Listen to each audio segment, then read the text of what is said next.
Hello guys, दृष्टी academy Wardha या YouTube चॅनलवर आपल्या सर्वांचे पुन्हा एकदा खूप खूप स्वागत आहे। आजचा आपला इंग्लिशचा 6वा पाठ आज आपण कंटिन्यू करणार आहे। तत्पूर्वी आपले एकूण 5 पाठ कंप्लीट झालेले आहे। ज्यांनी कोणी बघितलेले नसेल ते सगळे लोक दृष्टी अकॅडमी वर्धा या यूट्यूब चॅनलच्या प्लेलिस्टमध्ये जाऊन सगळे व्हिडिओ तुम्ही बघू शकता।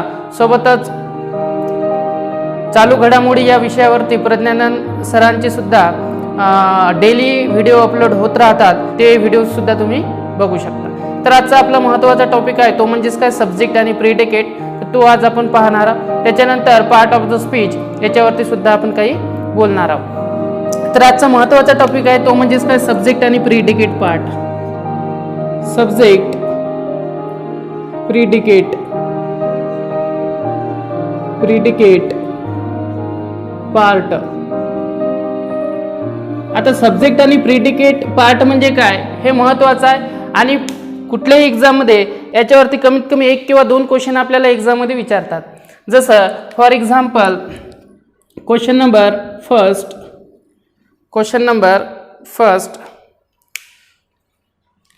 बघा, choose the predicate part of the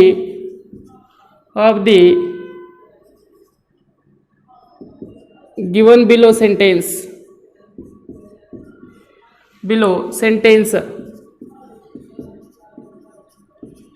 simple आपल्याला क्वेश्चन केलेला आहे आणि सेंटेन्स आहे। Sentence number first, the kitty was rude at the table one day।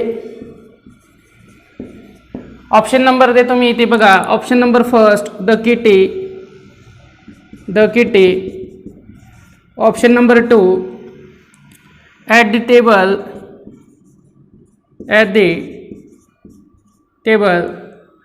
Option number 3 the kitty was rude आणि option number 4 was rude at the table one day। आणखी एक sentence देतो आणि ते सेंटेन्स मध्ये बघा, लक्ष द्या। There are few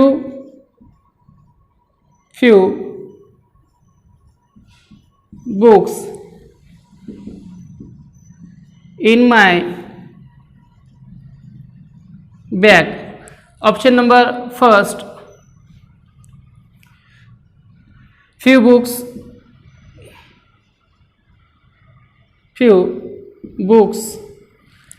option number 2 in my bag। Option number 3 there are। Option number 4 are few books।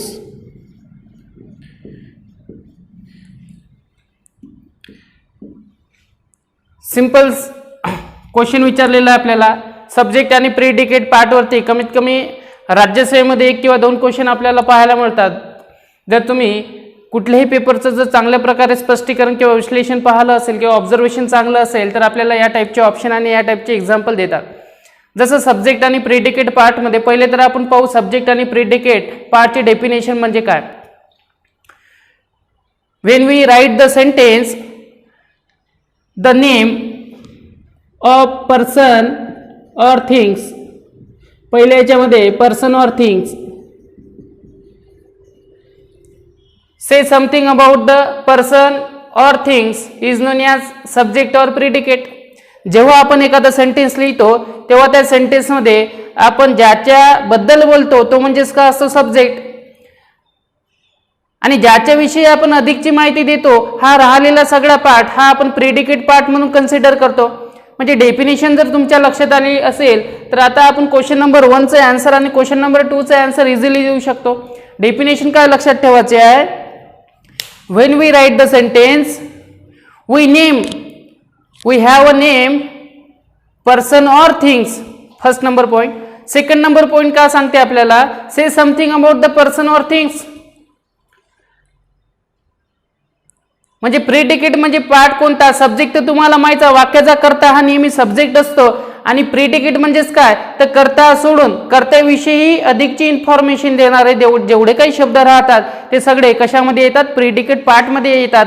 कारण आपण म्हटलेलं आहे सेकंड पॉइंट मध्ये, say something about the person or things is known as predicate part. मग आता choose the predicate part of the given below sentence. The kitty was rude at the table one day. Rude म्हणजे काय, उद्धट. मग आता आपल्याला याच्यामधून option दिलेला आहे, पहिला द किटी, सेकंड ऑप्शन आहे at the table, third option आहे द किटी वॉज रूड आणि फोर्थ ऑप्शन आहे was rude at the table one day. आता मला सांगा द किटी वाक्याचा काय करता आहे, हा काय वाक्याचा करता हा होईल का नाही, कारण आपल्याला प्रिडिकेट पार्ट ओळखायचा आहे आणि वाक्याचा करता हा कधी प्रिडिकेट पार्ट नसतो.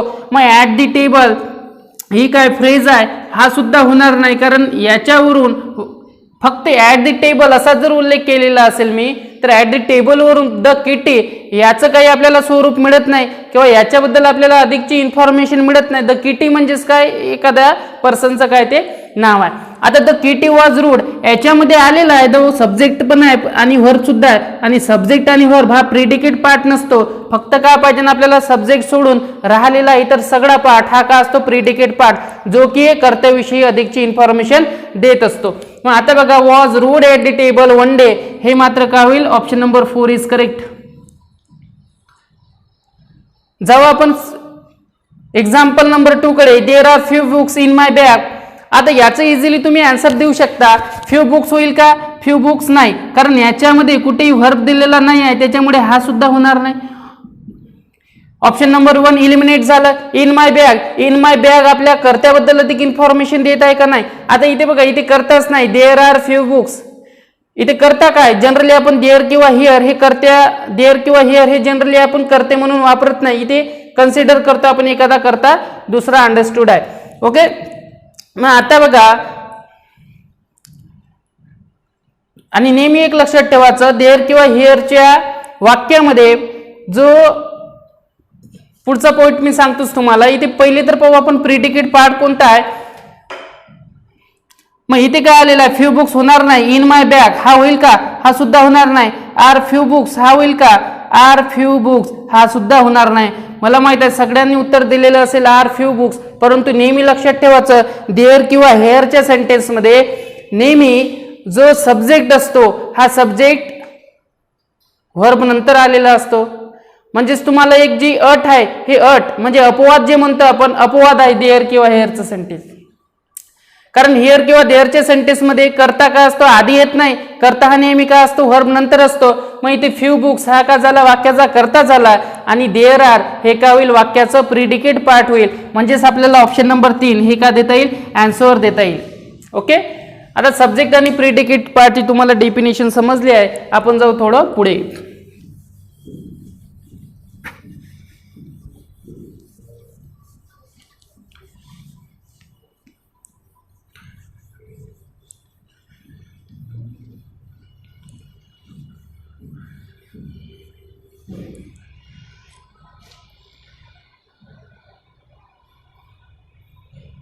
बघा, सेकंड पार्ट आहे आपल्याला. Generally when we write the sentence we basically किंवा we usually subject write in first form.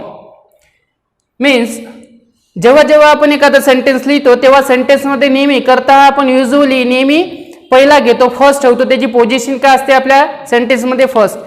But something किंवा sometimes it happens, for example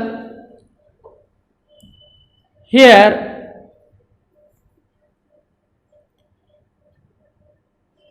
comes the bus. Simple sentence दिलेला आहे. Sentence number 2, there goes the captain. आता इथे सांगण्याचा अर्थ म्हणजे काय, हे बेसिकली मी सेंटेन्स काय घेतले मी, हिअर कम्स दी बस आणि देअर गोज द कॅप्टन. आता बेसिकली आपण कुठलेही सेंटेन्स लिहित असताना त्या सेंटेन्समध्ये वाक्याचा कर्ता हा कर्ता आपण नेहमी फर्स्ट घेत असतो. ओके, परंतु आता इथे बघा, here comes the bus there goes the captain, ही अशी अपवाद आहे की या सेंटेन्समध्ये कर्ता हा प्रथम नसतो किंवा प्रथम स्थानी नसतो, तर तो नेहमी क्रियापदानंतर येत असतो. म्हणजे generally when we write the subject after the verb, which sentence? The sentence started with here or there. म्हणजे असे सेंटेन्स ज्या सेंटेन्सची सुरुवात हिअर किंवा देअर पासून झालेली असते त्या सेंटेन्समध्ये कर्ता हा नेहमी क्रियापदानंतर आलेला असतो. तेच मला सांगायचं आहे. मग वाक्यामध्ये द सब्जेक्ट आणि द कॅप्टन, द बस आणि द कॅप्टन हे काय झाले, सब्जेक्ट झाले, आणि कम्स आणि गोज हे काय झाले, तुमचे दोन्ही वर्ब झाले. कोणत्या सेंटेन्समध्ये, हिअर किंवा देअरच्या सेंटेन्समध्ये. मग सर तुम्ही इथे कम्स आणि गोज हेच दोन वाक्य का लिहिलेले आहे किंवा दोन वर्ब हेच का लिहिलेलं आहे, तुम्ही इथे COME कम का नाही घेतला, इथे GOES का घेतला, गोज का घेतला, गो का नाही लिहिला, तर वाक्याचा कर्ता कसा आहे आपला, एकवचनी आहे. मग एकवचनी कर्ता असेल तर वर्ब सुद्धा का लागेल आपल्याला, एकवचनीच लागेल. ओके, समजलं. हा एक अपवाद आहे, हा अपवाद नेहमी लक्षात ठेवायचा. आणखी एक अपवाद सांगतो, जेव्हा आपण इम्पेरेटिव्ह सेंटेन्स लिहितो, when we write the imperative sentence, the subject had left किंवा is left.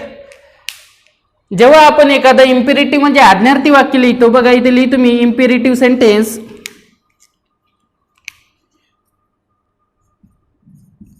Imperative sentence, imperative sentence तेव्हा का असते, आपल्या सेंटेन्समध्ये कुठेही सब्जेक्ट नसतो, तेव्हा मात्र आपल्याला सब्जेक्ट हा अंडरस्टूड ठेवावा लागते. For example, thank him. Example number 2, don't cut the mango. आता हे दोन्ही एक्झाम्पल मध्ये जर पाहिलं तर इम्पेरेटिव्ह सेंटेन्स आहे, आज्ञार्थी वाक्य. याच्या आधीच्या लेक्चरमध्ये पाहिलं आपण आज्ञार्थी वाक्य कसे ओळखायचे, तो पॉईंट मी पुन्हा इथे रिपीट करत नाही. पण आपल्याला एवढं लक्षात येते की इथे काय वाक्याची सुरुवात थँकने झालेली आहे आणि इथे सेंटेन्स नंबर 2 मध्ये वाक्याची सुरुवात डोंटने झालेली आहे. मग थँक किंवा डोंटने म्हणजेच V1 आणि सहाय्यकारी क्रियापदाने आपलं एखादा सेंटेन्स चालू होत असेल तर हे सगळे आज्ञार्थी वाक्य असते. मला सांगा इथे फक्त काय प्रिडिकेट पार्ट आहे, इथे सब्जेक्ट आहे का, नाही. तर अशा सेंटेन्समध्ये जो सब्जेक्ट असतो हा काय करावा लागतो, आपल्याला अंडरस्टूड करावा लागतो, अंडरस्टँड करावा लागते, कन्सिडर करावा लागते. ओके, तर या टाईपचे सेंटेन्स आपल्याला नेहमी येतात, तर इथे सब्जेक्ट नेहमी हा इनव्हिजिबल फॉर्ममध्ये असतो. ओके, तर एखादा क्वेश्चन आपल्याला एखाद्या एक्झाममध्ये विचारते तर तेवढी तुम्हाला माहिती असणं गरजेचं आहे. हे दोन झाले अपवाद, आणि सब्जेक्ट आणि प्रिडिकेटची डेफिनेशन तुम्हाला चांगल्या प्रकारे समजली असेल. पुढे जाऊ आपण, काही सेंटेन्स घेऊ आपण.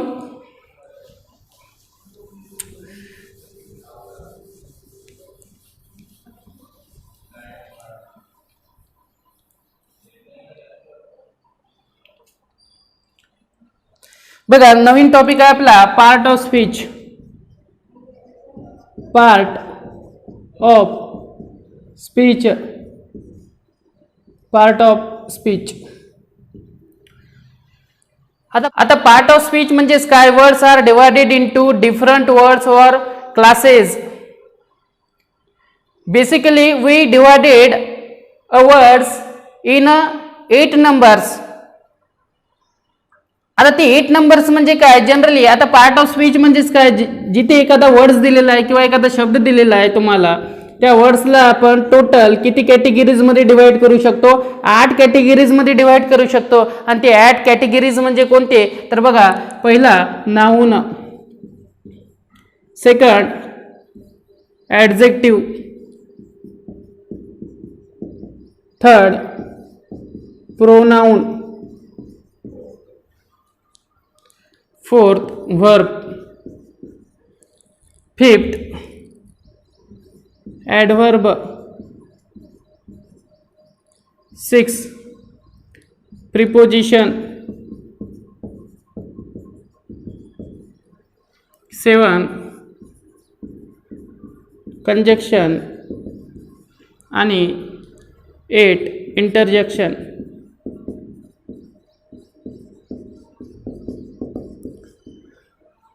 मग total how many part of speech in our grammar, तर तुमचा आन्सर काय असायला पाहिजे total. Sir total 8 part of speech आपल्या ग्रामरमध्ये दिलेले आहे. कोणकोणते? Noun, adjective, pronoun, verb, adverb, preposition, conjunction आणि इंटरजेक्शन.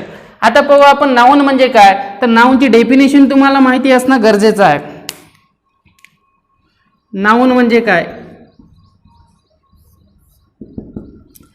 नाऊनची डेफिनेशन सिंपल आहे. It is a word which is denote person, place, things, quality, condition and action is known as noun. Noun हा एक असा words आहे जे की आपल्याला person, place, things, quality, condition आणि ॲक्शन यांची नामे दर्शवित असतो. त्यालाच का म्हणतो आपण नाऊन. मग इथे लक्षात ठेवायचं, पर्सन सुद्धा असू शकतो तो नाम, किंवा प्लेस किंवा थिंग, क्वालिटी, त्याच्यानंतर कंडिशन, त्याच्यानंतर ॲक्शन, यांना दिलेली सगळी नामे ही काय असतात? नाऊन असतात. ही झाली तुमची डेफिनेशन. एक्झाम्पल सुद्धा पाहू आपण. एक्झाम्पल, फर्स्ट एक्झाम्पल बघा. Kolkata is on the Hooghly.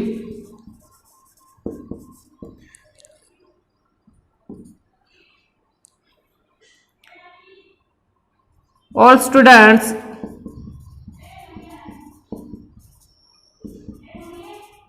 Play the chess. Simple दोन एक्झाम्पल दिलेले आहे आपल्याला. How many nouns in the given sentence, असा आपल्याला प्रश्न राहतो सिंपल. मग नाउन म्हणजे काय? Person, place, things, quality, condition आणि ॲक्शन यांना दिलेली सगळी नामे हे काय असतात?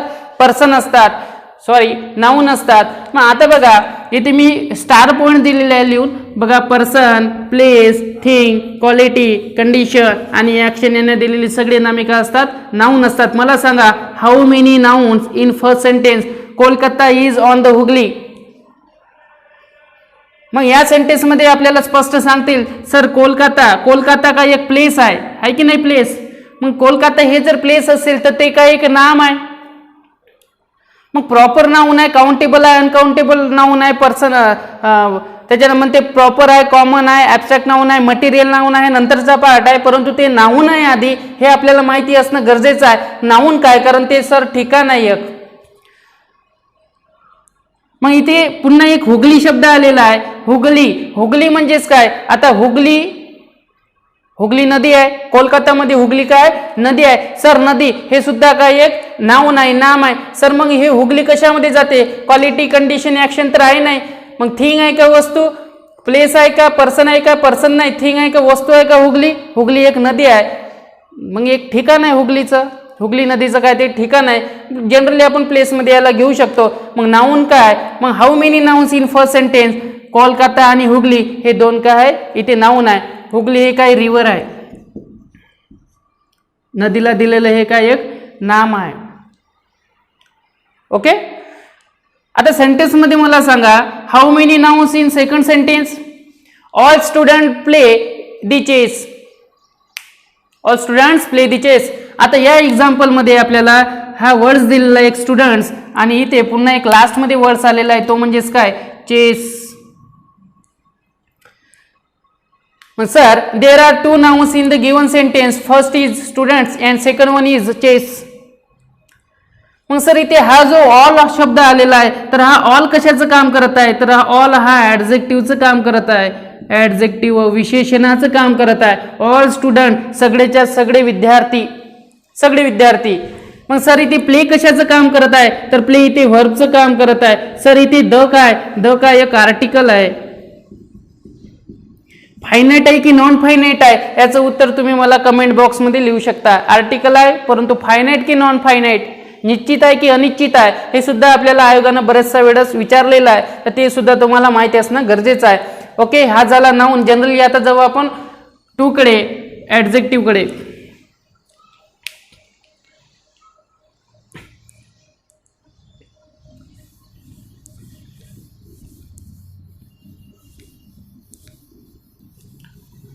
ॲडजेक्टिव्ह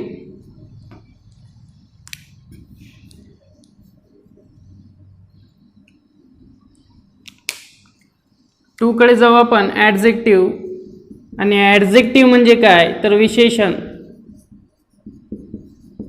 आता याचे सबटाईप्स वगैरे भरपूर असते, तर आज तर आपण पार्ट ऑफ स्पीच त्याचं बेसिक पाहून राहिलो आपण. ॲडजेक्टिव्ह विशेषण म्हणजे काय,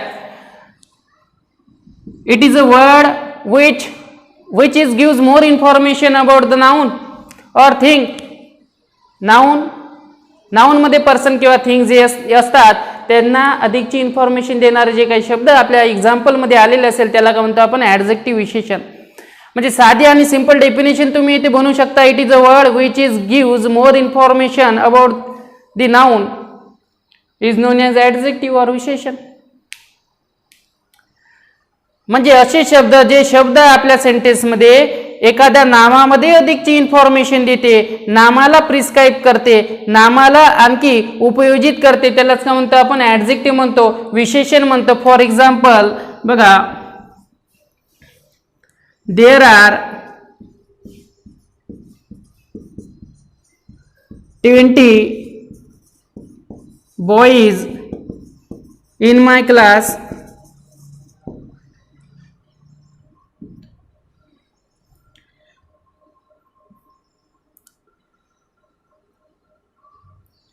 Mary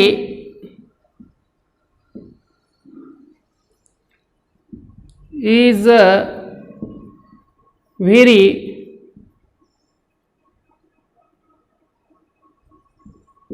beautiful.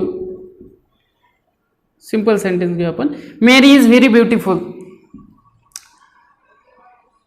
आता सिंपलचे दोन सेंटेन्स दिलेले आहे. मला सांगा, choose the correct adjective in the given sentence. सिंपलचा प्रश्न राहतो आपल्याला, choose the correct adjective in the given sentence. दिलेल्या सेंटेन्समध्ये करेक्ट ॲडजेक्टिव्ह काय, तर ते तुम्हाला ॲडजेक्टिव्ह ओळखायचे आहे आपल्याला. मग मला सांगा, there are 20 boys in my class आणि मॅरी इज व्हेरी ब्युटिफुल या सेंटेन्समध्ये मला विशेषण ओळखून दाखवा. तर आता तुम्ही स्पष्टपणे सांगू शकता, सर 20 याच्यामध्ये काय आहे ॲडजेक्टिव्ह आहे, विशेषण आहे, आणि या सेंटेन्समध्ये जो ब्युटिफुल आलेला आहे, तर ब्युटिफुल काय हा तुमचा काय, हा सुद्धा एक ॲडजेक्टिव्ह आहे. दोन्ही काय विशेषण आहे. मग 20 हा सुद्धा काय एक ॲडजेक्टिव्ह.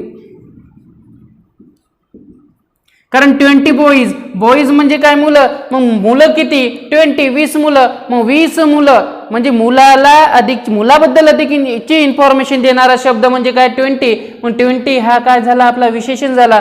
मॅरी इज व्हेरी ब्युटिफुल. मॅरी काय खूप सुंदर आहे. मॅरी खूप सुंदर आहे. मी या सुंदर हा जो शब्द आलेला आहे हा कोणाबद्दल अधिक इन्फॉर्मेशन देऊन राहिलेला आहे, मॅरी या शब्दाबद्दल अधिकची इन्फॉर्मेशन देऊन राहिला. म्हणून आपण ब्युटिफुल या शब्दाला सुद्धा काय म्हणू शकतो, तो ॲडजेक्टिव्हचं काम करून राहिलेला आहे. ॲडजेक्टिव्ह म्हणजेच काय विशेषण.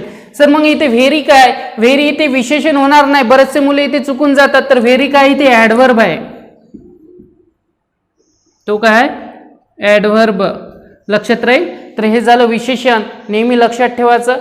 ओके. आता इथे बघा आणखी इन माय क्लास, माझ्या क्लासमध्ये. तर माय काय हा पॉझिटिव्ह ॲडजेक्टिव्ह आहे. हा सुद्धा काही एक विशेषण म्हणूनच वापरलेला आहे, ॲडजेक्टिव्ह म्हणून. ॲडजेक्टिव्ह म्हणजे विशेषण, आणि त्याचे दोन एक्झाम्पल. जाऊ आपण पुढे, पाहू आपण प्रोनाउन.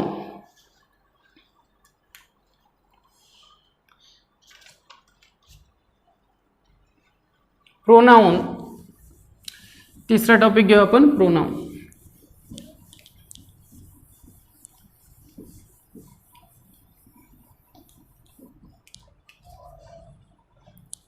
सिंपल टॉपिक आहे बघा. तिसरा टॉपिक प्रोनाउन. आता प्रोनाउन म्हणजेच काय तर सगळ्यांना माहित आहे. प्रोनाउन म्हणजे काय, सर्वनाम. सगळ्या व्यक्तींना माहित आहे, सगळ्या लोकांना माहित आहे. प्रोनाउनचा मराठीत अर्थ म्हणजेच काय, सर्वनाम. मग प्रोनाउनची डेफिनेशन म्हणजेच काय, it is a word which is use instead of noun is known as pronoun. Pronoun असे वर्ड्स आहे जे की आपण नामाच्या ऐवजी जे आपण शब्द यूज करतो त्यांनाच काय म्हणतो आपण प्रोनाउन. सिंपलचे डेफिनेशन लक्षात ठेवायचे आहे. नामाच्या ऐवजी वापरण्यात येणारे जे काही शब्द आहेत त्यांनाच काय म्हणतो आपण प्रोनाउन म्हणतो. फॉर एक्झाम्पल बघा, John is absent. absent because he is ill. Sentence number 2, simple example आहे, the book are where you left them.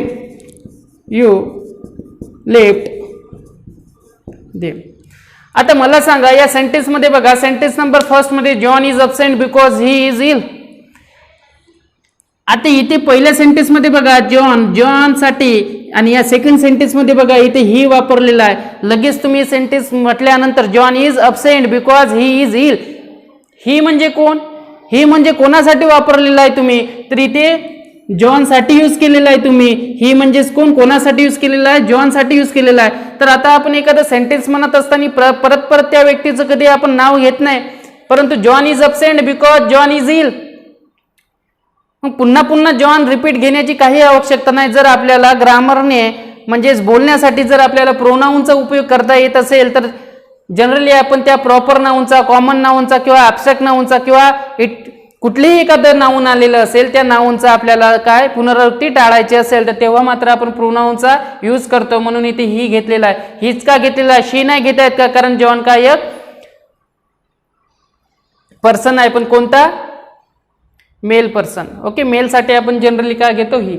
Okay, बाकी काय, बिकॉज इथे बघा, बिकॉज इथे कंजक्शन म्हणून यूज केलेला आहे. आता कोणता कंजक्शन आहे, कोऑर्डिनेट आहे की सबऑर्डिनेट कंजक्शन आहे ते आपण नंतर पाहू, नंतर आपल्याला टॉपिक येईल, पण तो इथे कंजक्शन म्हणून यूज झालेला आहे. आणि इथे जो इज आणि इथे जो इज झालेला आहे ते व्हर्ब आहे, परंतु इथे मेन व्हर्बचं काम करत आहे. इथे कशाचं काम करत आहे, मेन व्हर्ब. जनरली आपण is, am, are, was, were यांना स्टेटिव्ह व्हर्ब सुद्धा म्हणतो, स्टेट दर्शविणारे व्हर्ब, स्टेट व्हर्ब. ओके, आता जेव्हा आपण सेकंड सेंटेन्स मध्ये बघा, the book are where you left them. आता या सेंटेन्स मध्ये बघा, हा जो देम शब्द आलेला आहे हा कोणासाठी आलेला आहे, द बुक साठी आलेला आहे. म्हणून इथे देम का झालेला आहे, तो प्रोनाऊन झालेला आहे. पण हा प्रोनाऊन तर आहे, परंतु कोणत्या केसमध्ये आहे, याची जर केस आपल्याला आयोगानं जर विचारली तर नेहमी लक्षात ठेवायचं याची ऑब्जेक्टिव्ह केस आहे, ऑब्जेक्टिव्ह केस. सर मग याची नॉमिनेटिव्ह केस काय होईल, नॉमिनेटिव्ह केस काय होईल, देय.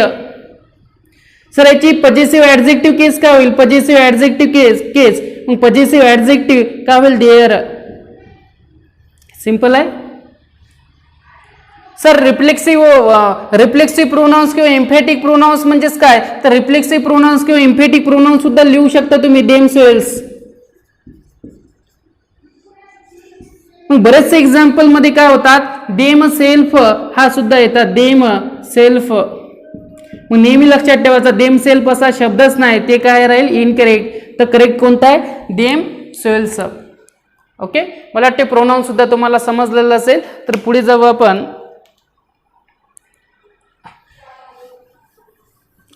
व्हर्ब कडे.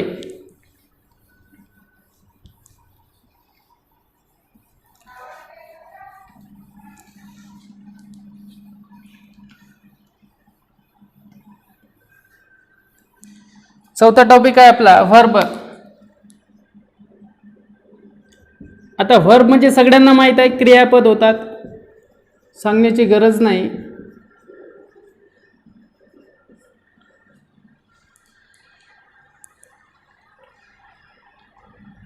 आता क्रियापद म्हणजे काय, जे तुम्ही उठल्यापासून झोपेपर्यंत ज्या तुम्ही हजारो क्रिया करत असतात असे सगळे वर्ड्स हे काय असतात, क्रियापद असतात. आता बघा, it is a word which is state action is known as verb, is known as क्रियापद. म्हणजे असे शब्द, जे शब्द आपल्याला एक ऍक्शन दर्शवितो किंवा स्टेट स्थिती दर्शविते, असे सगळेच्या सगळे शब्द हे कशामध्ये येतात, क्रियापद मध्ये येतात, व्हर्ब मध्ये येतात. आता जनरली सिंपलचं एक्झाम्पल आहे, एक एक्झाम्पल देतो बघा. The girl wrote a letter to her cousin.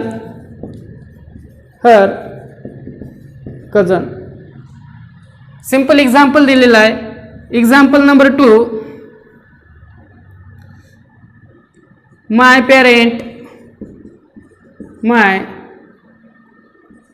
parents worried about, worried about my career.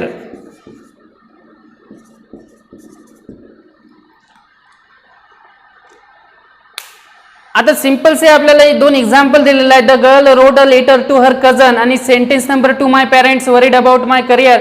आता या सेंटेन्स मध्ये जर पाहिलं तर रोट हा सुद्धा एक काही व्हर्ब आलेला आहे, क्रियापद मध्ये आलेला आहे. तो कोणता आहे? V2 आहे.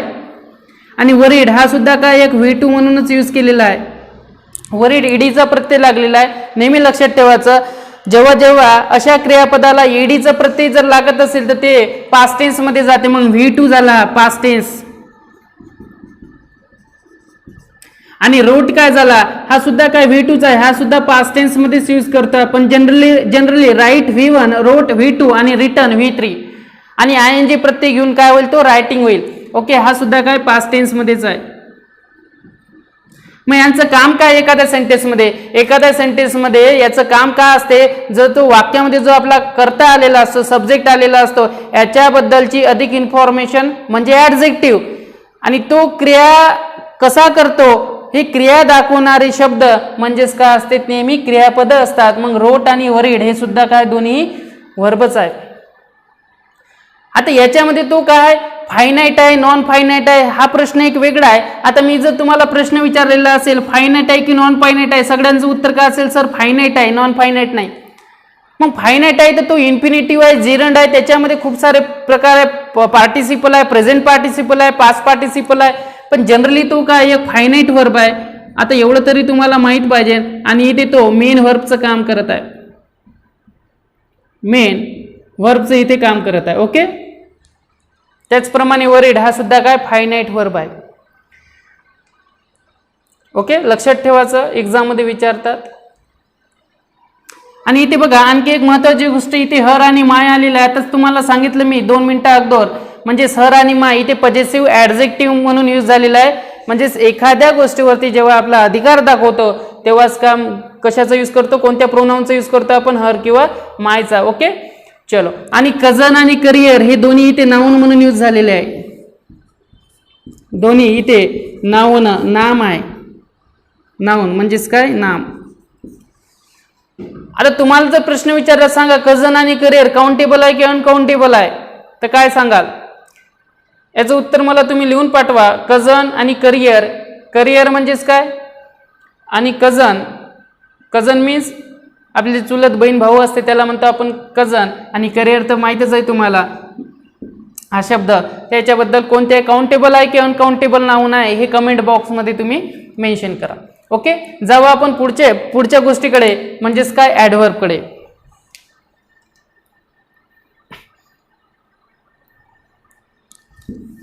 ऍडव्हर्ब.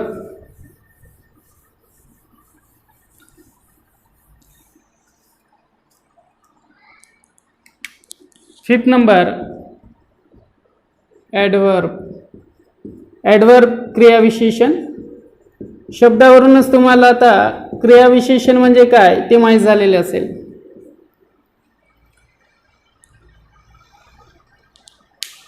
मग क्रियाविशेषण म्हणजेच काय? ऍडव्हर्ब म्हणजे काय? It is a word which gives more information about the verb, adjective और adverb is known as adverb. म्हणजे क्रियाविशेषण असे शब्द असतात जे की वाक्यामध्ये किंवा एखाद्या सेंटेन्समध्ये जे क्रियापदाबद्दल अधिक इन्फॉर्मेशन देतात, त्याच्यानंतर विशेषणाबद्दल अधिक इन्फॉर्मेशन देतात, आणि त्याच्यानंतर ऍडव्हर्ब बद्दलच अधिक इन्फॉर्मेशन देतात, त्यांना काय म्हणतो आपण? ऍडव्हर्ब म्हणतो. मग क्रियाविशेषण म्हणतो. मग आता ही डेफिनेशन तुम्हाला लक्षात आलेली असेल. कधी कधी डेफिनेशन वरती सुद्धा आपल्याला एक्झाम मध्ये प्रश्न आलेला आहे, तर डेफिनेशन लक्षात ठेवायची. काय लक्षात ठेवायची? It is a word which gives more information about the verb, adjective और again adverb is known as adverb. Okay, बघा एक सिंपल से सेंटेन्स देतो. शी प्रोनाउन्स, ब्लॅक पेनने लिहू आपण. शी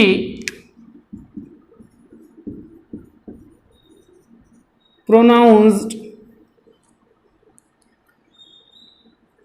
the word quite correctly. Quite म्हणजे काय? परिपूर्ण. Okay, she pronounce the word quite correctly. आणखी एक एक्झाम्पल देतो. Example number 2. Anjali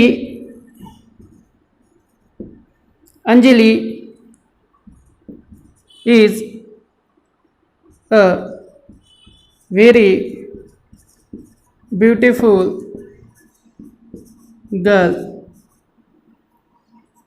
in my class. Sentence number 3. Sentence number 3 घेऊ आपण.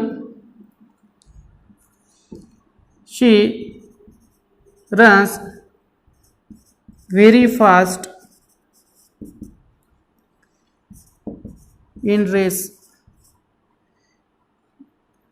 चल, तीन एक्झाम्पल दिलेलं आहे. सिंपल एक्झाम्पल आहे. ॲडवर्ब म्हणजे काय, ॲडवर्बची डेफिनेशन सुद्धा तुम्हाला माहित आहे. She pronounce the word quite correctly. She pronounce the word quite correctly. आता मला सांगा, ही क्विट सोडून द्या. तुम्ही ते इथे कन्फ्यूज झालेले असेल. क्विटमुळे सध्या क्विट आहे ना या शब्द असं गृहीत पकडा आणि शी प्रोनाउन्स दी वर्ड करेक्टली. आता हा करेक्टली हा शब्द जो आलेला आहे, करेक्टली म्हणजेच काय, बरोबर आहे, योग्य आहे असा त्याचा मिनिंग होतो. शी प्रोनाउन्स दी वर्ड करेक्टली. मला सांगा, हा करेक्टली हा शब्द कोणाबद्दल अधिक इन्फॉर्मेशन देत आहे? तिच्याबद्दल देत आहे का नाही? ती गोरी आहे, काळी आहे, उंच आहे, ठेंगणी आहे, सुंदर आहे असं काही आपल्याला डिनोट करत नाही. म्हणजे तिच्याबद्दल अधिक इन्फॉर्मेशन देत नाही. प्रोनाउन्स म्हणजे काय, उच्चार कसे, बरोबर उच्चार, फक्त उच्चार आणि बरोबर उच्चार. म्हणजेच हा इथे सेंटेन्स मध्ये व्हर्बचं काम करत आहे आणि व्हर्ब बद्दल अधिक इन्फॉर्मेशन देणारे शब्द हे का असतात, ॲडव्हर्ब असतात. समजलं का? सिंपल आहे. उच्चारण. प्रोनाउन्स म्हणजे काय, उच्चार केलं, मग बरोबर उच्चार केला, मग बरोबर उच्चार म्हणजे काय, इथे व्हर्बचं काम करत आहे. मग याच्याबद्दल अधिक इन्फॉर्मेशन देणारे शब्द नेहमी काय असतात, ॲडव्हर्ब. आता मला सांगू शकता, क्विट इथे कशाचं काम करत आहे? क्विट करेक्टली म्हटलेलं आहे म्हणजे पूर्णपणे योग्य. Quit correctly. मग हा करेक्टली हा क्विट हा जो शब्द आहे, हा करेक्टली या शब्दाबद्दल अधिक इन्फॉर्मेशन देत आहे, तर हा सुद्धा काय होईल, ॲडव्हर्बच होईल. आला का लक्षात? तो ॲडजेक्टिव्ह होणार नाही, तो विशेषण होणार नाही. कारण डेफिनेशन मध्ये सांगितलेलं आहे, ॲडव्हर्ब बद्दल अधिक इन्फॉर्मेशन देणारे शब्द सुद्धा काय असतात, ॲडव्हर्बच असतात. जेव्हा आपण सेंटेन्स नंबर 2 कडे, Anjali is a very beautiful girl in my class.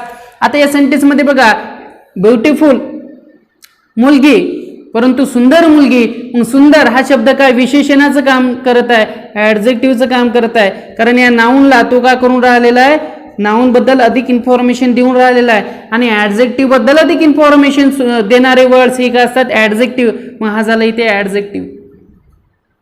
Anjali is beautiful girl, Anjali is very beautiful girl. Anjali सुंदर मुलगी आहे, अंजली खूप सुंदर मुलगी आहे. मग ॲडजेक्टिव्ह बद्दल अधिक इन्फॉर्मेशन, सुंदर मुलगी परंतु खूप सुंदर मुलगी. मग हा काय, ॲडव्हर्ब होईल. हा काय होईल, ॲडव्हर्ब, कारण हा ॲडजेक्टिव्ह बद्दल अधिक इन्फॉर्मेशन देऊन राहिलेला आहे. आता या सेंटेन्स मध्ये सांगा, ॲडजेक्टिव्ह कोणता आणि ॲडव्हर्ब कोणता? She runs very fast in race. She runs very fast in race. सिंपलचं एक्झाम्पल दिलेलं आहे आपल्याला. मला सांगा, याच्यामध्ये ॲडजेक्टिव्ह किती आहे आणि ॲडव्हर्ब किती आहे? ॲडजेक्टिव्ह किती आहे आणि ॲडव्हर्ब, दोन्ही याचं उत्तर द्या. आता बघा, she runs very fast in race या सेंटेन्स मध्ये कुठेही ॲडजेक्टिव्ह दिलेलं नाही, मी कुठेही विशेषण नाही. म्हणजे इथे विशेषण किती आहे, 0 आहे. सर मग इथे फास्ट काय, she runs very fast in race, इथे फास्ट काय, तिच्याबद्दल अधिक इन्फॉर्मेशन नाही देत आहे. धावण्याबद्दल, धावते, कशी धावते, फास्ट धावते, जोऱ्याने धावते. मग धावते काय, क्रियापद आहे. मग धावती जर क्रियापद असेल, फास्ट म्हणजे काय, खूप जोऱ्याने. फास्ट म्हणजे काय, जोऱ्याने. धावण्याबद्दल अधिक इन्फॉर्मेशन देत आहे म्हणजे हा का झाला तुमचा, ॲडव्हर्ब झाला. आणि ॲडव्हर्बच व्हेरीफाईड करते, म्हणून हा शब्द सुद्धा काय, ॲडव्हर्बच आहे. मग या सेंटेन्स मध्ये टोटल ॲडव्हर्ब किती आहे, 2. ती जोऱ्याने धावते, ती खूप जोऱ्याने धावते, दोन्ही काय, ॲडव्हर्ब आहे. ओके, मला वाटते ॲडव्हर्ब तुम्हाला समजलेलं असेल. तर जेव्हा आपण नेक्स्ट डेफिनेशनकडे.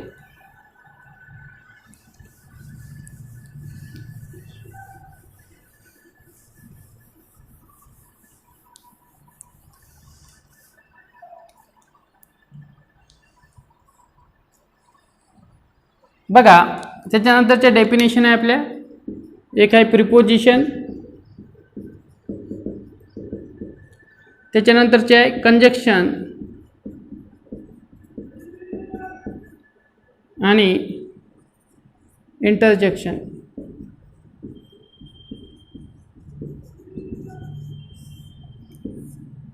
तिन्ही महत्त्वाचे पार्ट आहे एक्झामच्या दृष्टिकोनातून, जे की मुलं नेहमी स्किप करत असतात पार्ट. प्रिपोजिशन, कंजक्शन आणि इंटरजेक्शन. आता प्रिपोजिशन म्हणजे काय, सिंपल आहे. आता प्रिपोजिशन नेहमी लक्षात ठेवायचं, pre means position, pre plus position असं आलेलं आहे. असे वर्ड्स ज्या वर्डची पोझिशन काय असते, नाऊनच्या अगोदर असते, त्याला काय म्हणतो आपण, पोझिशन. प्रिपोजिशन, प्री मीन्स आधी आणि पोझिशन मीन्स त्याचं ठिकाण.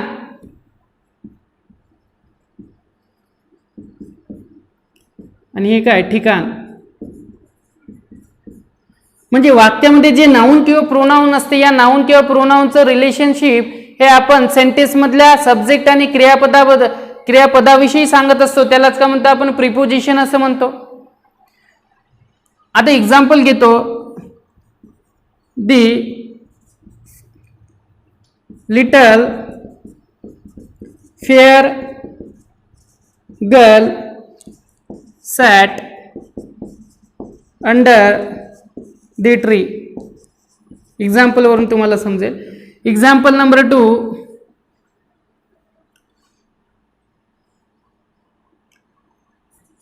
she cares about her career.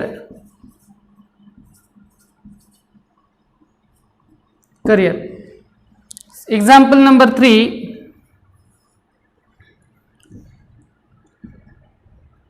put the baby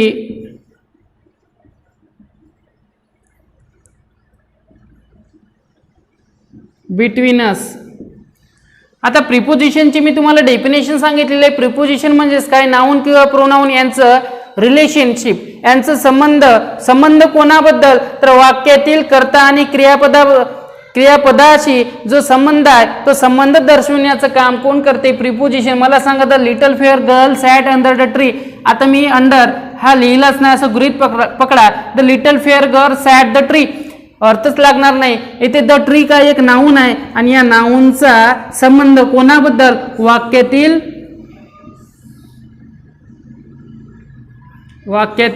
इतर शब्दाबरोबर दाखवण्याचं काम कोण करते, नेहमी प्रिपोजिशन करते.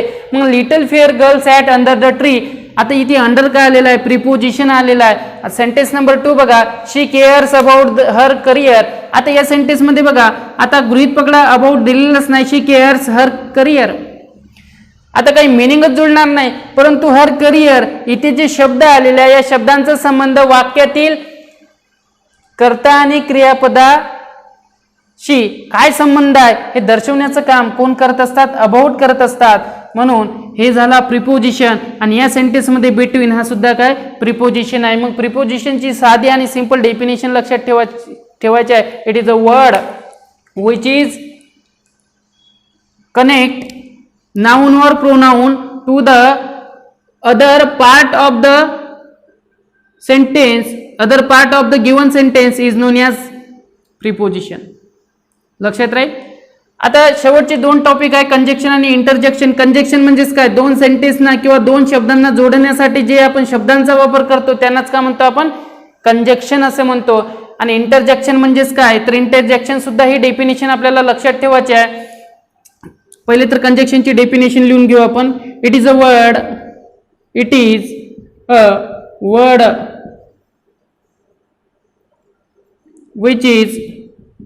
which is used to join two or more than two two words, sentence, phrase, त्याच्यानंतर क्लॉजेस. म्हणजे कंजक्शन असे शब्द आहे जे की शब्द दोन किंवा दोनपेक्षा जास्त शब्दांना, वाक्यांना, फ्रेजेसना, क्लॉजेसना जोडण्यासाठी जे शब्द येतात त्यांनाच काय म्हणतो आपण, कंजक्शन असे म्हणतो. आपण काही सिंपल एक्झाम्पल घेऊ.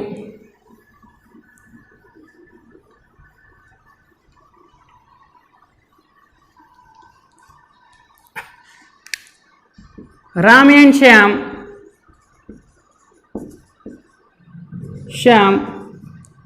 study in the midnight.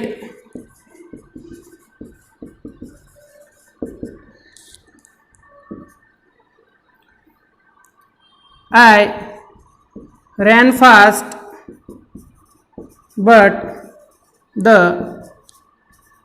train left out.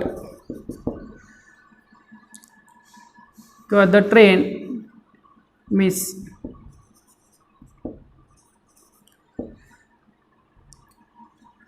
आता सिंपलचं एक्झाम्पल दिलेलं आहे. आपण बोलून राहिलो कंजक्शन बद्दल आणि कंजक्शनची डेफिनेशन सांगितलेली आहे. It is a word which is use to join two or more than two sentence, words, clause, phrases and etc..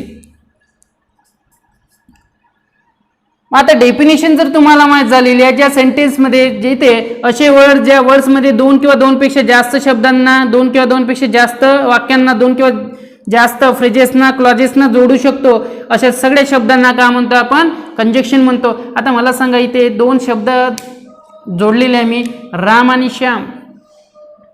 दोन वर्ड जोडलेले आहे, दोन प्रॉपर नाउन जोडलेले आहे आणि इथे मात्र दोन सेंटेन्सेस जोडलेले आहे आणि बट या कंजक्शननी जोडलेले आहे. जनरली ॲडव्हर्सेटिव्ह कंजक्शन आहे बट. ओके, कोऑर्डिनेटिंग कंजक्शन म्हणतो आपण. आणि हा सुद्धा क्युम्युलेटिव्ह किंवा कोपुलेटिव्ह कंजक्शन आहे. इथे लक्षात ठेवायचं, कोपुलेटिव्ह कंजक्शन, कोपुलेटिव्ह कंजक्शन. कोऑर्डिनेट कंजक्शन आहे तो कोऑर्डिनेट कंजक्शन. कोऑर्डिनेट कंजक्शन मध्ये कोणता कंजक्शन, तर कोपुलेटिव्ह किंवा क्युम्युलेटिव्ह कंजक्शन. बट हा सुद्धा काय कोऑर्डिनेटिंग कंजक्शन आहे, पण कोणता असा जर विचारला तर तो काय ॲडव्हर्सेटिव्ह कंजक्शन आहे. ओके, तर इथे बघा दोन सेंटेन्सना जोडण्यासाठी या शब्दाचा वापर केलेला आहे, मग तो कंजक्शन आहे. कंजक्शन म्हणजे काय, जोडणे. इथे दोन शब्दांना जोडण्यासाठी यूज केलेला आहे. मग कंजक्शन दोन शब्दांना जोडण्यासाठी यूज केलेला आहे, कारण आपण इथे लिहिलेला तो दोन वर्ड्सना, दोन सेंटेन्सना, दोन फ्रेजेसना किंवा दोन क्लॉजेसना सुद्धा जोडू शकतो. ओके, आणखी एक सेंटेन्स घेऊ आपण, म्हणजे तुम्हाला आणखी जास्त समजेल. बघा, the frog lives in water and on land. आता in water and on land. आता हे सेंटेन्स आहे, the frog lives in water and on land. ह्या सेंटेन्स मध्ये बघा, इन वॉटर ही एक फ्रेज आहे आणि ऑन लँड ही एक फ्रेज आहे आणि दोन्ही फ्रेज अँड या कोऑर्डिनेटिंग कंजक्शननी जोडलेलं आहे, ज्याला आपण कोपुलेटिव्ह किंवा कोम्युलेटिव्ह कंजक्शन असे म्हणतो. जाऊ आपण next पार्टकडे, इंटरजक्शनकडे.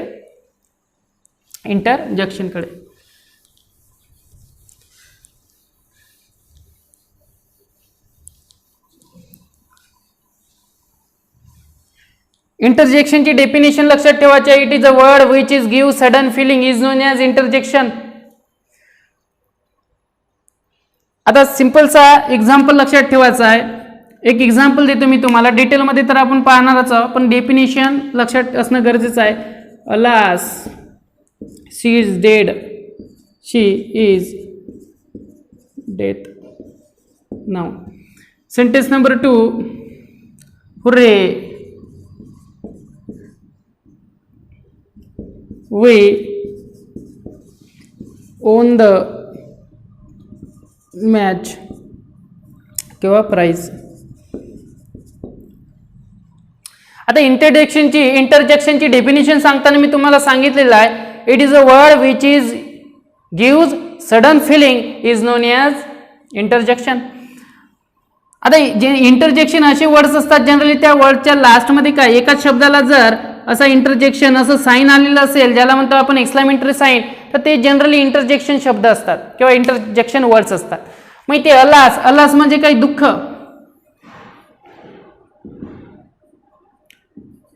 She is death, दुःखासाठी use केलेला आहे आपण. जनरली बघा इथे वेदना घेता येत नाही, कारण वेदनासाठी आपण दुसरा एक शब्द यूज करतो, तो म्हणजेच काय, त्याला म्हणतो आपण पेन. ओके. आणि हुर्रे म्हणजे काय, तर आनंद, हा शब्द लक्षात ठेवायचा, आनंद. हुर्रे म्हणजे काय, आनंद. तर hurray, we won the prize, या सेंटेन्समध्ये हुर्रे आणि अलास दोन्ही काय हे इंटरजेक्शन आहे. ओके. इंटरजेक्शन सुद्धा तुम्हाला समजलेलं असेल. तर आता एक सेंटेन्स देतो मी तुम्हाला, आणि त्या सेंटेन्समध्ये मला सांगा तो वर्ड्स कशाचं काम करत आहे. Okay.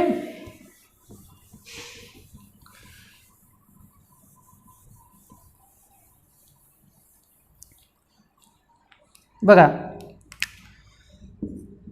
They arrived soon after,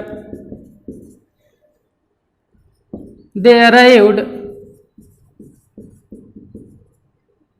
after us. Sentence number 3, they arrived after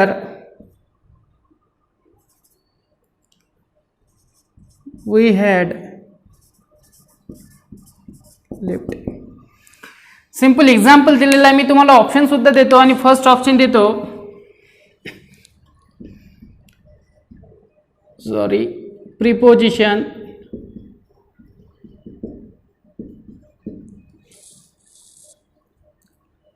preposition, तिसरं preposition. Option number 2, option number 2 आहे ॲडव्हर्ब,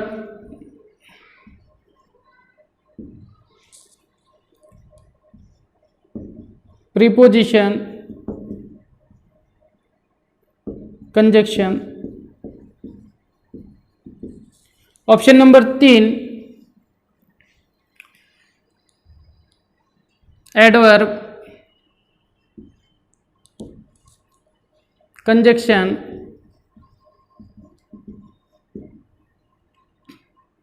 कंजक्शन.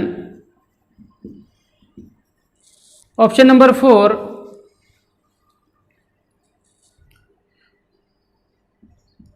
प्रिपोजिशन, कंजक्शन आणि कंजक्शन. आता 3 सेंटेन्स दिलेले आहे, तिन्ही सेंटेन्समध्ये मी बघा अंडरलाईन देतो, आणि ती अंडरलाईन म्हणजेच काय, आफ्टर. इथे आफ्टर, इथे आफ्टर. मला सांगा या सेंटेन्समध्ये आफ्टर कशाचं काम करत आहे, योग्य प्रकारे ऑप्शन निवडा. पहिलं सेंटेन्स म्हटलेलं आहे दे अराइव्ड आफ्टर, दे अराइव्ड सून आफ्टर. या सेंटेन्समध्ये बघा अराइव्ड सून, अराइव्ड म्हणजे काय, पोहोचणे, ते नंतर पोहोचले, पोहोचले बद्दल, पोहोचणे म्हणजे काय, क्रियापद आहे. मग क्रियापदाबद्दल अधिक इन्फॉर्मेशन देणारा शब्द वाक्यामध्ये आलेला आहे, सून सोडून द्या.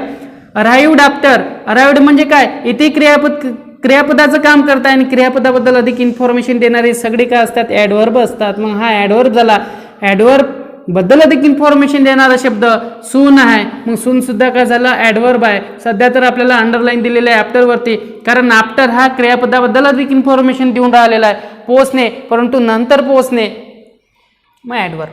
दे अराइव्ड आफ्टर अस, इथे मात्र कशाचं काम करताय, इथे मात्र प्रिपोजिशनचं काम करत आहे. आता सांगितलं मी, एखाद्या नाऊन किंवा प्रोनाऊनच्या अगोदर शब्द आलेला असेल आणि तो शब्द वाक्यातील इतर शब्दाबरोबर संबंध दाखवत असेल तर तो प्रिपोजिशनचं काम करत असते. मग आफ्टर इथे प्रिपोजिशनचं काम करत असते. आणि 3 नंबरचं तर तुम्हाला माहीतच आहे, दे अराइव्ड हे एक सेंटेन्स आणि वी हॅड लेफ्ट हे एक सेंटेन्स झालं. दोन्ही सेंटेन्सना जोडण्याचं काम आफ्टर करत आहे. मग आफ्टर इथे कंजक्शन म्हणून आलेलं आहे. आता मला सांगा ऑप्शन कोणतं करेक्ट येईल. ॲडवर्ब आहे, प्रिपोजिशन आहे, कंजक्शन आहे. ॲडवर्ब, प्रिपोजिशन आणि conjunction. Option number 2 is your correct answer option. Okay, simple part of speech, त्याच्यावरती आपल्याला आयोग प्रश्न विचारतात. तर आजचा टॉपिक आज आपण इथेच कंप्लीट केलेला आहे. तर इथे आजचा टॉपिक आपण थांबवू. भेटू आपण नंतरच्या नवीन पार्ट सोबत. Okay, till good day and goodbye. Thank you.